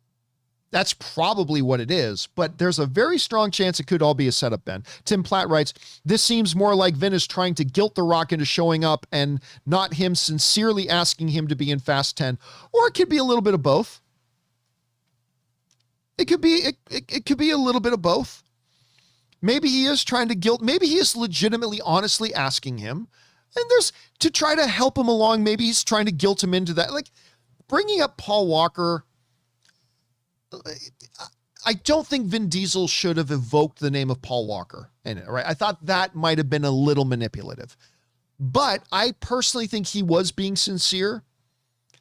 But you can be both. You can be sincere and trying to cover your butt a little bit. You can be sincere and maybe trying to guilt him into it a little bit too. So I don't know. We'll see. All right. Kylo Ken writes, in my opinion, Rob would love to see the family reunited because you know how big of a fan of the Fast and Furious franchise Rob is. He would love to see The Rock back, I think. All right, Phil Corvelli writes, Vin Diesel sounds like a condescending, holier-than-thou a-hole in this Instagram post to The Rock. F that guy. That's my 2 cents. And listen, Phil, like I said, Diesel's post has got people looking at it different ways. Some people like you, understandably, are looking at it, and it's like, this is just him trying to be manipulative. He's trying to use the audience, the fans, as emotional leverage. He's trying to blah, blah, blah. But other people read it as, hey, look, he's being sincere. He's like reaching out instead of just privately. He's saying publicly, we need Dwayne "The Rock" Johnson back. So I get why you're seeing it that way. I do. I totally get it. And I think a lot of people see it the same way you do, but I think there's another way to look at it too, but we'll see. Thanks for sharing your thoughts, Phil. Chris Hunt writes, saw Eternals at 11, 3 commercials for Cineplex, the place I was at, so you're Canadian, 2 commercials for vaccines, which I had to have to be there. Movie started at 11:23. Yeah, again, somebody else mentioned that the other day. I thought, why is AMC Theater showing us commercials for AMC Theaters when I'm already sitting in an AMC Theater? And in Cineplex, you got to show your vaccination proof to get into the theater. So if everybody in the theater had to prove they were vaccinated to be in the theater, why are you showing them commercials talking about the importance of being vaccinated? It makes no sense. All right. Al Renshaw writes, I want to see a movie about the cosmic testicle. I knew somebody would mention that as soon as I brought it up. The cosmic testicle coming to speak dreams and visions to you. Coming soon. All right.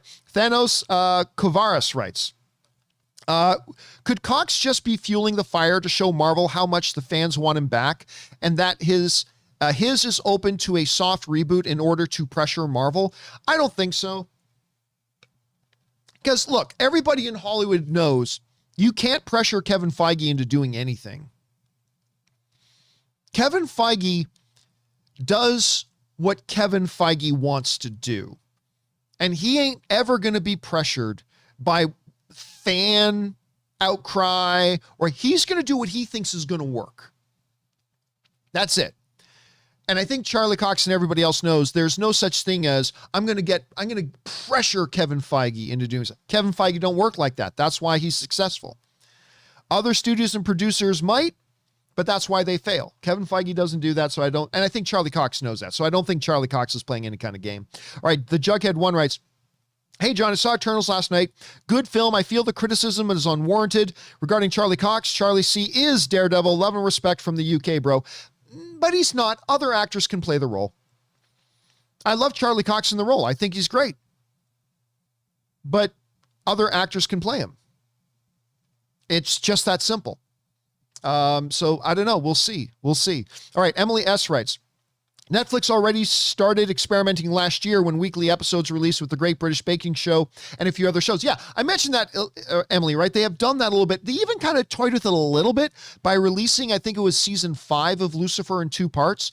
They released one half of season 5 and then 6 months later released like the second half of season 5. So this is a little bit something different. It's going to be interesting to see how it evolves. Thanks for writing that in, Emily. I'm dying, you idiot. Sinclair writes, I hope one of the surprise Pixar screenings is Soul or Luca. But here's the thing. I'm not going to buy a ticket to go to a movie and not know if it's one of the movies I want to see or not.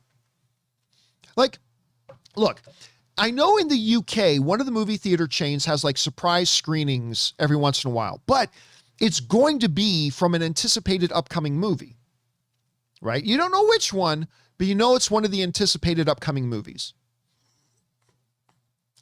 I don't mind a Star Wars surprise screening, not knowing if it's going to be Obi-Wan and not knowing if it's going to be Mandalorian, not knowing if it's going to be Boba Fett. I don't mind. But I wouldn't buy a ticket to, well, it's a classic Star Wars movie. I'm not going to take the risk that it's The Phantom Menace. I'm not going to take the risk that it's Attack of the Clones. I'm not going to take the risk that it's Revenge of the Jedi. I'm not going to take the risk that it's The Rise of Skywalker. I don't want to take that risk. Like, why would I risk it? I can just watch at home and watch the movies I want to watch. Nah, that's me. All right. Next up. Let's see. The Jughead 1 writes. Or no, or what? Did I miss one? Oh, yeah. But K Major writes. The classic Star Wars screening is going to be the holiday special. Oh, my God. That would be a solid kick to the balls. Like, no, we don't want to just disappoint people. We want to kick them in the balls. Put up the holiday special. All right. The Jughead 1 writes. Hey, John again. Regarding the confirmation of Mahershala Ali's role in the new Blade, I would love to have seen Wesley Snipes reprise the role, but why? Why? Again, I disagree with my fellow fans who, like, if you're doing the character anew, don't just bring back the old actors to play the role, who played the role. Unless they're playing the same iteration of the characters, there's no point in bringing them back. And Wesley Snipes now, I mean, look, Mahershala Ali, let me just bring this up. Mahershala Ali ain't, spring chicken. Is Mahershala Ali. How old is Mahershala Ali's 47 years old. Okay, so that's no spring chicken. All right. So how old is Wesley? Wesley Snipes is going to be 60 in a few months. Wesley Snipes is turning 60. So no, Mahershala Ali's getting older, but he's a good decade younger than Wesley Snipes. So I'm totally cool. And listen, I enjoy the Blade movies, except for Blade Trinity. That movie sucked balls. But I like Blade 1 and 2 very much, but it's time for a new iteration of Blade. It's time for a new Blade. And you don't do that by bringing back the former actor, at least in my opinion. All right. Next up, we got Shiv Patel writes, it's Rogue One, runtime gives it away. I didn't even think about that to check the runtime to see what it is. But is Rogue One considered a classic Star Wars movie? I think you'd have to go back at least to the prequels, which are now like 20 years old, or the original films. Like, could you call Rogue One a classic Star Wars movie? I don't know, but it's interesting that you looked for the runtime, Shiv. That's very smart of you. Vault of the Future writes, I do hope the title for Fast 10 is Fast 10 Year Seatbelts. I saw somebody else write that once. That would actually be a pretty funny thing. Ben Rayner writes, to play devil's advocate, what if you went to the theater for a fan favorite surprise? What if it's Return of the Jedi? That's fan fave. Wouldn't you be happy? I can watch it at home. I've seen Return of the Jedi on the big screen many times. About once a year, once every 2 years around the Los Angeles area, there will be like special screenings or whatever. So I've seen it many times. I'm not going to roll the dice, spend an evening, go out that maybe I get to see Return of the Jedi again on the big screen. It just doesn't seem like a good use of my time. I could be wrong, but it doesn't seem like a good use of my time. By the way, I'm about to shut down the super chat feature. So if any of you guys want to fire in another observation or comment, you got about 30 seconds to do it, because then I'm going to shut it down. Okay. Next up here, Pedro Ferreira 2 writes, will you do a live Disney Plus Day trailers? As long as they're doing some kind of stream, yes, I will be covering that. I will be doing a live watch along with that. Shiv Patel writes, got surprise Star Wars ticket, my first Star Wars film in theaters. Well, hey, listen, that's something different. Okay, Shiv, if you've never seen a Star Wars movie on the big screen, then I think that might be a good move. Like, for me, it would be a little bit different, but I think that could be kind of fun. So let's see. Dylan M writes, release #release the Campea Wang. There you go. The people want it. The people demand it. It's going to trend on Twitter. Hashtag release the Campea Wang. Lord Genome 76 writes, over under 50% that the AMC Disney Plus screening is I.O. I don't know what I.O. is, or a Zootopia. I don't really care. Personally, I think it said classic, so it might be an older one than that. But Zootopia, that might be, I mean, people like Zootopia. Scarlet Witch Project writes, Campea, you said you'd give us your Professor X in No Way Home theory today. Stand and deliver. I did. I gave you my theory. Don't know if you'll agree with it or not. I don't know if it'll actually happen, but that's my theory. That is my theory. Oh, a bunch of guys in the live chat, including Dan and Sephora, are saying I.O. is Inside Out. Yeah, I love Inside Out, by the way. Inside Out is great. Thanks for writing that in there, guys. All right. Alan Schroeder writes, there was an Empire article a few weeks ago that confirmed Thomas Hayden Church and Rhys Ifans as Sandman and Electro. Rhys Ifans was Lizard, if I'm not mistaken. He wasn't Electro. I didn't know that. I had heard nothing about that. Thanks for putting that on there, Alan. I appreciate it. Hey, Alan, could you do me a favor, if you wouldn't mind? Would you mind emailing me at john@thejohncampeashow.com and include a link to that Empire article? I'd like to see that. Thanks for the heads up on that, man. All right, Chance writes, wow, Chance super chatted in $100. Chance, thank you so much, dude, for supporting our channel on that level, man. That is incredibly generous of you. Myself and everybody else watching, thanks you for supporting this channel on that level. That's amazing, dude. And he only sent that in just so he could say happy Monday. Well, thank you, dude. It's awesome that you'd want to support the show, but even then, just to do it so you could say something encouraging. Thanks, man. We really appreciate that, dude, very much. Thank you, Chance. And everybody, even people in the live chat are saying, thank you, Chance. Thank you, dude. All right, next up, James Argento writes, I think the No Way Home trailer will be next week. I agree, by the way. Paired with Ghostbusters Afterlife. Also, in the first trailer of No Way Home, you see a quick shot of Lizard. I didn't notice that myself, but by the way, guys, you guys know I've already seen Ghostbusters Afterlife. I saw it like 2 months ago.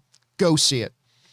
I'm not saying it's as good as the original Ghostbusters movie, but it's super charming, very fun. I think you guys are going to like it. Go and see the new Ghostbusters. Thanks for sharing that, James. Hey, Alex writes, for AMC, based on the listed runtimes, Star Wars is Rogue One, Disney Animation is Raya and the Last Dragon, and Pixar is Onward. Disney is maybe Zootopia. Again, I think that's very smart. I didn't even think about that, to look at what the runtimes are. We'll see if you guys are right. But that is kind of a dead giveaway, right? If you list the runtimes of them that people know. But don't forget, the runtimes might also include the fact that they're doing a short. Remember, they said that in front of each of these movies, they're going to do a special short and something like that. So maybe the runtime includes that, and that will throw you off. But I don't know. We'll have to see. Good math there, though. Hey, Alex.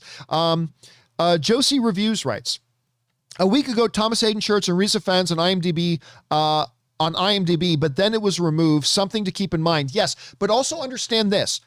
IMDb is completely not reliable when it comes to upcoming movies. All right. A movie that's already come out, IMDb is rock solid information. But we have had many, many circumstances where so-and-so is listed on IMDb in an upcoming movie and it never actually happened. Right. IMDb is very, very iffy when it comes to movies that haven't come out yet. So that may or may not mean anything, but if Empire Magazine is saying it, but now I'm curious, was Empire Magazine only quoting IMDb? Because if they're quoting IMDb, that may or may not be reliable, but I don't know. We'll have to wait and see, but clearly Thomas Hayden Church, I mean, we got the Sandman stuff in there, right? So there you go. All right. Thanks for sharing that, Josie. Fanimator writes, Professor X and Doctor Strange 2, not No Way Home. That's possible. That's possible too. I'm just thinking with Multiverse of Madness, that could very well be a possibility. It seems like in No Way Home, they're throwing everything at it. So that's why I thought maybe that, but you could be right, man. Maybe it's Doctor Strange instead. Lord Genome 76, right? You also thought Magneto would be in WandaVision. I never said he would be in WandaVision. I just said, wouldn't it be cool? Because think about that. That's my daughter. But it would have been so cool. Right? I had 1,000 different theories, and we all have 1,000 different theories. I never said that Magneto was going to be in it. But listen, I'm like everybody else. I have 1,000 different theories for every movie we see. Right? We all do. And I certainly had a bunch of very a very out there ones for WandaVision, just like everybody, but I never said that he would be in there. All right. Johnny Weiner writes, Gobby back. I really love this version of Green Goblin. Hey man, listen, anything that gets Willem Dafoe on screen gets my vote. I think that's going to be great. Kaneko writes, check the left bottom corner of the poster. Mephisto. Everything's got to be Mephisto. Brian Michaels writes, theory. We don't see other Spideys. He just gets pulled into their worlds and encounters their villains. He maybe sees Mcguire, Garfield in mere reflections. Well, here's the thing, Brian. Don't forget this. Alfred Molina, when he was interviewed a number of months ago about being in the new Spider-Man movie, he didn't say that Spider-Man came into his universe. He said that director John Watts told him that his character, Doc Ock, right at the last moment in Spider-Man 2, is going to be pulled into Spider-Man's universe, into Tom Holland's universe. Now, that's what he said in that interview. Maybe he's changed, but do keep that in mind. All right. Let's see. Next up, K Major writes, I saw So Rocks in the background. Confirmed. Oh, you saw some rocks in the background. Confirmed. Korg. Taika Waititi is coming to voice Korg in Spider-Man No Way Home. Excellent eye there, K-Major. Our friend Franjecture writes in, I like your theory, but all who are coming back for No Way Home are Sony-owned characters. True. That's a really good point. I can see Feige using Fox characters in a Marvel movie like Strange 2, which somebody else also just mentioned. Loaning Fox characters means a lot of paperwork. Well, remember, they're not loaning him because this Spider-Man movie is a Marvel production. They wouldn't be loaning Fox characters. Sony is the distributor. They have the rights to distribute their film, but it is a Marvel Films production. So they wouldn't have to be lending out characters. Because if Sony was the production company, then yes, this would have to be a situation that Marvel would be loaning out characters over to Sony for Sony to put in that movie. But that's not the case here. Marvel is the production company of record on this. So they could do that, and then Sony is the distributor. However, you do raise an excellent point. That all these things we're seeing popping up are Sony-based characters. The Sandman, the Electro, the Doc Ock, the Goblin, Andrew and Toby, if they're there, these are all Sony level things. And so that is an excellent point, something to think about. And maybe that theory about Professor X popping up in Doctor Strange 2 is what we should be looking at. Excellent point, man. All right. Colby writes, Eternals opened to 71 million despite low ratings on Rotten Tomatoes. Yeah. I mean, decent fan ratings, not so much with the audience ratings. First negatively critic reviewed Marvel film to date. 71 million is a good score for right now. That puts it right like within 4 million of where Shang-Chi opened up. Again, we should have been looking at that because like Shang-Chi, Eternals is a bunch of characters nobody had ever heard about. So 71 million is pretty decent. I think that's a pretty decent. I don't think it's anything to pop bottles open, but I think it's pretty solid and they got to feel good about it. All right. Eric the Sailor Man writes, without getting into Eternal spoilers, do you think the Celestials could possibly play a role in Loki season 2? No. Since the TVA monitors the beginning of time. See, here's the thing. Kang, and without going to spoilers, I'll just say this. Kang is not, I don't believe, the big bad guy. He's not the next Thanos. He's not, I've said this for a while. I don't believe Kang the Conqueror is going to be the next big villain of the MCU. He's going to be a significant villain in the MCU, but I don't think the next big mega threat. I think that's going to be the Celestials. And after I saw Eternals, I became convinced of that. I think Celestials are clearly going to be the next big, alpha level threat in this universe. So, but I don't know that for sure, but that's what it kind of seems to me. But I don't think he's going to be in Loki season. I don't think they're going to be in Loki season 2. All right. Let's see. Isaac Valenzuela writes, I think they're bringing all the old actors in X-Men to change them into new MCU versions. Same events that sends Peter to Sony. I don't know about that. I don't think they're getting Hugh Jackman back to do anything. I don't think they're going to be getting Halle Berry to come back to do it. So, but yeah, I'll tell you what, Isaac, it's not a bad theory. So I'll keep that in mind, because if it happens, we'll remember that Isaac said it first. We'll remember that. All right. Let's see here. Kick it to the King Productions, right? Spider-Man has one more film to be in an MCU film after No Way Home. Not necessarily. So No Way Home will not be him leaving the MCU. Venom probably in No Way Home credit scene, not in the movie story. See, here's the thing. Just because films are in a contract does not mean those films are going to get made. From our understanding, which could be wrong, there is one more appearance for Spider-Man to make in an MCU film, like not a Spider-Man film, but make an appearance in somebody else's film, like say Doctor Strange 2. It is possible that Spider-Man is in Doctor Strange 2 Multiverse of Madness, and that becomes the event that ushers him out. Either way. But again, just because that's in there, that doesn't mean Marvel has to do that, and it doesn't mean they have to do it at all. So it's there, but that does, because remember, I always forget the actor's name, guys. Who is the original actor to play Rhodey in Iron Man 1? He's an amazing actor. He was just starred in Empire. He had a big hit show with Empire. I always freeze on his name. Terence Howard. Thank you, Saphora. Terence Howard. Also, Colby wrote it in. So did Marcus Y. Remember, Terence Howard had a 3-film deal with Marvel to play Rhodey. But just because that deal was there, that doesn't mean Marvel was obligated to use him. It just meant Marvel could call him back to play that role. But they didn't have to do it. And they moved on and they went and got Don Cheadle. So just because that's there, that doesn't mean it's absolutely going to happen. But it is absolutely possible that Spider-Man No Way Home kind of introduces us to the thing that's going to usher Spider-Man out, and then he appears in Doctor Strange Multiverse of Madness, and that ultimately is the thing that has him leave. It could be one or the other. Either way, he's leaving to go to Sony, I think. So I don't know. We'll have to wait and see. All right.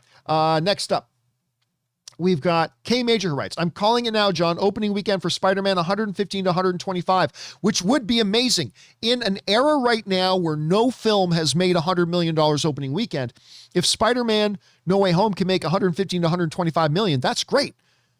I think it'll be a little higher than that, but even if that's all it makes, that would shatter the existing record, and it would be a really good accomplishment. We'll see. All right, McKeel writes, out of all the Netflix Marvel characters, I'd like John Bernthal not to be recast, but I won't complain either way.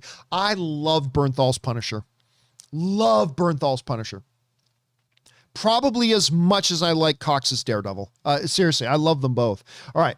Let's see. Joseph Michael writes, by pulling The Rise of Skywalker, I meant to a backtrack of almost everything Eternal set up in the way The Rise of Skywalker has done with The Last Jedi. Yeah, no. That never happens. Kevin Feige doesn't do that. Because Kevin Feige always has a plan. The Star Wars sequels had no plan. They just winged it from film to film. So it started off great. The Force Awakens is a magnificent movie. I love it. It's my favorite Star Wars movie that's not one of the original trilogy.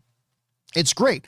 But as the sequels progressed, you started to recognize they had no plan for this. They literally were winging it from movie to movie, and that will eventually catch up and bite you in the ass. And it certainly did with The Rise of Skywalker. All right. Zaid Habjoka writes, and this is the last one, guys. Hey, John, that Spidey poster looks so fan-made. I'm not going to lie. You are right. That Spider-Man poster, as much as I like it, and I do like it, it does look fan-made. Can't deny that. It does look fan-made. I ain't going to deny that. So, yeah, I agree. All right, guys. Thanks for sending in all your observations and comments on today's subjects. Let's now move over and start taking the questions that you guys have sent in using the tip link below. And listen, again, if you guys want to send in a question to be read on the show as a topic, simply go down to the description of this video and click on the tip link or enter it in manually at www.streamelements.com/movieblogtv/tip. You'll be getting your comment or question read on a show or an upcoming companion video if your question is appropriate for us to read on the show. And of course, you'll be supporting the channel at the same time. And all of us involved with the John Campea Show, thank you guys so much for your support. Oh, and by the way, I'm going to let you guys know right now, a number of the questions that got sent in, is were containing Eternal spoilers. And we had to remove those. I got notified by the person who checks the questions that there were a couple of questions that had to be removed because they were containing Eternal spoilers. Yes, we did an Eternal spoiler review already, but that does not mean it's fair game for us to openly talk about Eternal spoilers here just yet. So just want to give you guys the heads up on that. Okay, let's get on over. First question comes to us from Wes Maurer, who writes, Happy Friday, John. Thank you, Wes. I saw Eternals last night. I gotta say, I don't know what these critics are talking about. Well, which critics? Half the critics liked the movie. Half the critics didn't. So which critics are you talking about? Anyway, I don't know what these critics are talking about. It was unbelievable. So much emotion, great action, excellent effects, amazing story, highly recommend. You know, I really like the movie. I do. But it does have its problems. I talked about it on the companion video or the spoiler video yesterday. I have some major complaints about the movie. I do, some significant things. But overall, I thought the good outweighed the bad. I really enjoyed it. I've seen it 4 times. I'm probably going to go see it for a 5th. Puka writes, Hey, John, love your channel. Thank you so much. I saw Eternals last night, and it was not bad at all. It's no Shang-Chi, I agree, or Avengers movie, but it was entertaining. One thing that I found unnecessary was the runtime. Did it really need to be that long? Felt a little drawn out. You know, it's funny that you mentioned that, because a lot of people felt like it needed to be longer. I've heard from a lot of people that felt like, man, there was too much in there. So I don't know. I felt the runtime, personally, I felt like the runtime was appropriate for the movie because there was so much they were trying to tell and trying to do, especially with like 10 characters. So yeah, I disagree with you on that, Puka, but thanks for sharing your experience. All right. Anton Riley writes, Eternals was a mixed bag for me. There were times when I felt this movie is the worst of the MCU, and there were times where I was on the edge of my seat thinking it was great. Overall, I enjoyed it, but I didn't love it. I'd say that I'd put myself in there as well. Like, I wouldn't say, oh my God, I'm so in love with Eternals. No, not like Shang-Chi. Like, I love Shang-Chi. But I thought Eternals was really good. And again, like I said, I've seen it 4 times. All right, Anton Riley also writes, Ariana Grande can act a little. As a teenager in the early 2010s, she was on a Nickelodeon show called Victorious, and she was good on that. I can't wait to see her in Wicked, even though I'm not big on musicals. Yeah, I wouldn't give, a lot of people have written in, Anton, to remind me of that she was on a Nickelodeon show. I don't think I'd count anything that somebody does on a Nickelodeon show as any real evidence about whether they can or cannot act. But she has been on a Broadway show before, which people let me know about. And that is impressive. That is impressive. So we'll see how that works out. Thanks for sharing that, Anton. Next up, Fritz the Cat writes, Another reason for Black Widow's high audience score, the audience verification is done by Fandango ticket sales, and Black Widow had a same-day Disney Plus release. Die-hard MCU fans would be more likely to see the film in the theater, while casual fans could watch at home. Nah, I completely disagree with you, Fritz.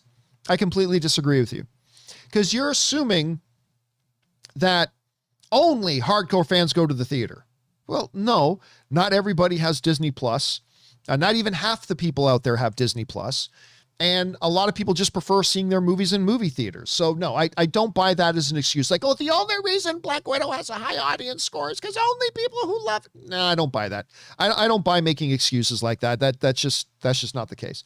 All right, where are we at here? Next up, we got Pepperjack, who writes, As somebody who can't stand Bob Chapek, I feel that supporting any Disney movie right now, including Eternals, only solidifies his position as CEO. We are helping him with every successful film. Thoughts? Thanks, John. No, you're completely wrong about that. If anything, if all the Disney theatrical films start failing, that makes it look like Bob Chapek is right. That supports Bob Chapek and his stupid decisions. Showing like Shang-Chi being such a success is something Bob Chapek hated. He hated that. He hated it. He doesn't want to see Eternals be successful in theaters. He doesn't want that. That's not his narrative that he's trying to spin to the shareholders of Disney. So no, I actually completely, by supporting these movies, that flies in the face of Bob Chapek. It doesn't support him, not in the least. All right, next up. Suthius writes, Not sure about you, gentlemen, but I love the Pixar universe theory. The theory of how every Pixar movie fits within one universe. And with Lightyear, you know dang on well, there'll be more videos fitting Lightyear into the universe. We know that in Toy Story, Buzz is a toy based on the fiction that is Star Command. As I'm watching the trailer, I thought, what if this Star Command, which is taking place sometime in the future, is rooted from the legacy of the Buzz Lightyear toy? I think that would be amazing to think that a toy became inspiration for a future space travel that could precede the events of WALL-E. I don't know, maybe I'm crazy and looking too much into this, but I do love the Pixar universe. Okay, so I'll say this, Suthius, and I say this as not only a fan of Pixar, the studio, I actually think Pixar is the best movie studio, period. I don't think they're just the best animation studio. I think Pixar is the best movie studio, period. No other studio, not even Marvel, has consistently had a level of excellence that Pixar has had. I can't remember the exact number, but I think there was like 5 years in a row, going back a number of years, there were like 5 years in a row where the number one critically rated film of the year was a Pixar film. I think it hit like 5 years in a row. And I love my Marvel films. You know I do. But even Marvel hasn't been able to accomplish what Pixar has done with just a sustained level. I mean, and Pixar's made some stinkers. I mean, like Cars 2 and whatever. But, and, you know, some people don't like The Good Dinosaur and whatever. All good. All good. But, I mean, when you run down the pantheon of Pixar films, they're just like all ridiculously amazing. They're all ridiculously amazing. Doesn't matter whether you're talking about Ratatouille or Up or The Incredibles or Toy Story films. I mean, it's just that I kind of think they're like the best movie making studio. That being said, I actually don't believe in the Pixar universe theory. I don't believe in it. I don't believe that all the Pixar things that we've seen actually all happen in the same universe. I think they are individual movies, but you never know. Never know. Maybe one of these days, you know, a Pixar exec will come out and say that it is, but we'll have to wait and see. All right. Next up. Rayan Butt writes, Aaron Taylor Johnson has been cast in Sony's Spider-Man universe, the SSU, as Kraven, yes, which is very exciting to me, which to me solidifies that the Sony Spider-Man universe is going to be completely separate from the MCU, unless the homie Quicksilver got reincarnated as Kraven the Hunter in the MCU now. So here's the thing, Rayan. Gemma Chan was already in the MCU in Captain Marvel. And yet now here she is again in the MCU as Cersei the Eternal. Just because an actor already played a role doesn't automatically mean they can't play another role, especially if they look different. Because I'll bet you anything, when you look at Aaron Taylor Johnson as Quicksilver in Avengers Age of Ultron, he's going to look really different as Kraven the Hunter in the Sony film. Now, of course, I believe they're going to be separate, but it doesn't necessarily prove that because Gemma Chan kind of proves that theory already. So there's that, but we'll see. We'll see. All right. Next up, Dr. Nova writes, I was very excited for Dune, and then I realized it was coming out in December. I asked my friend, how can I avoid spoilers until then? He said, dude, you are the book nerd. Just read it. He has a point, so I'm reading it. I'll check it when I finish it. You know what, Dr. Nova? I actually have a personal rule for myself. If there is a movie coming out based on a book that I have not read yet, I won't read the book till I see the movie, because all it'll do is color my expectation and color my experience with the movie if I had already read the book. So I like to go into my movie and have as clean of experience as I possibly can. But other people I know have the complete opposite theory. They like if a movie's coming out that is based on a book, a lot of people like to get out there and make sure they read the book before the movie comes out. For me, I like to go in clean, but let me know how it affected your experience of Dune, man, when you get a chance. So thanks for sharing that, Doctor. Okay, next up. We've got Wes Maurer writes, my goodness, John, I was in the gym listening to you talk about AMC commercials at AMC, and I was killing myself laughing. Everyone was looking at me like, what the fuck? But yeah, I'm completely in agreement with you about it. In-N-Out Burger as well. Sorry, Rob and Ann. Of course, I also hate In-N-Out Burger. And for those of you who are interested, I did put it up as a standalone video where I was talking about the AMC thing. I think it's got like 40,000 views or something like that. Let me just double check there. I think it was getting like close to 40,000 views. Yeah. I pulled this segment of when I was talking about AMC theaters running AMC theater commercials while I'm in an AMC theater and how dumb that was. And I'm glad I did because like 40,000 people watched it. So I think that's kind of funny. All right. Just got a few minutes left here, guys. So the next one comes to us from Sri Lankan Canadian, who writes in, one of three. I've been a hardcore MCU fan and made sure I watch all of them on opening day here in Canada. Before our marriage, my wife lived back home in Sri Lanka her whole life and hadn't watched any MCU movie, and her English was not that good. After our wedding, I sponsored her and she came to Canada to live with me. The first MCU movie that came out after our wedding was Avengers Infinity War. Yes, that was her first movie she watched, and she never heard about MCU before, and she didn't know the language. I just gave her a brief plot of the movie. I basically said, bad guy wants the 6 powerful stones. Good guys want to stop him. Believe it or not, she still understood the movie and she still talks about it. Proof that Avengers Infinity War is a standalone movie. Now, here's the thing. I wouldn't necessarily say, Sri Lankan, that it is a standalone movie per se, but it goes to the point.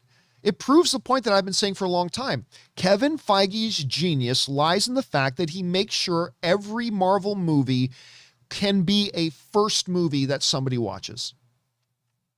I had a friend that Infinity War was like the first MCU movie they watched, and they didn't feel lost at all. Sure, a lot of the nuance probably went over the head because they didn't see the previous films, but they were able to walk into Infinity War and watch it as a movie, and they didn't feel lost at all. They totally felt like they were able to keep up with what was going on the major points of what was going on in the movie. They don't make their movies in such a way that you need to watch the previous movies in order to be able to watch this movie. And because they make their films this way, they've never made roadblocks for new audiences to come in and start enjoying their films. You can jump on the Marvel train anytime. Guardians of the Galaxy, the first MCU movie you watch, no problem. It's going to be a great introduction to the Marvel world for you. Ant-Man is going to be the first MCU movie you watch, no problem. You're not going to feel lost. It's going to be a great first film for you. And that's how Kevin Feige makes sure these movies are designed. And I think that's a great illustration of that, Sri Lankan. So thank you for sharing your experience, man. All right. Next up, Ron E. writes, I know this might sound like a crazy conspiracy, but if you check the audience score for Eternals, it's at 86% and its critic score is in the 50s. It's actually now in the 40s. It's dropped just like we said it probably would.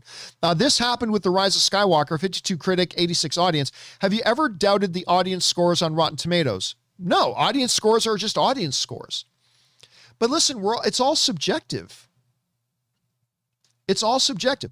All that number is telling you is that 80-something% of people who saw Eternals liked it. That's all it's telling you. There's nothing to doubt there. That is what it is. But that doesn't mean you need to be part of the 80-something%. You might be part of the 20-something%.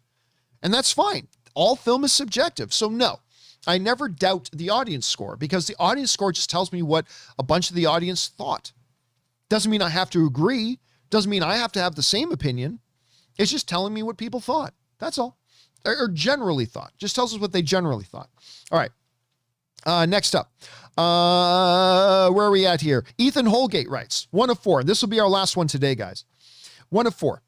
Oh my God, John, words cannot express how much I loved and adored the Eternals. I personally love science fiction that explores ideas of creation of life. In my opinion, this film feels more like a sci-fi film with the Marvel feeling, and I see what Rob meant when he said It reminded him of Prometheus. I definitely see a few similarities, and I love both movies for different reasons.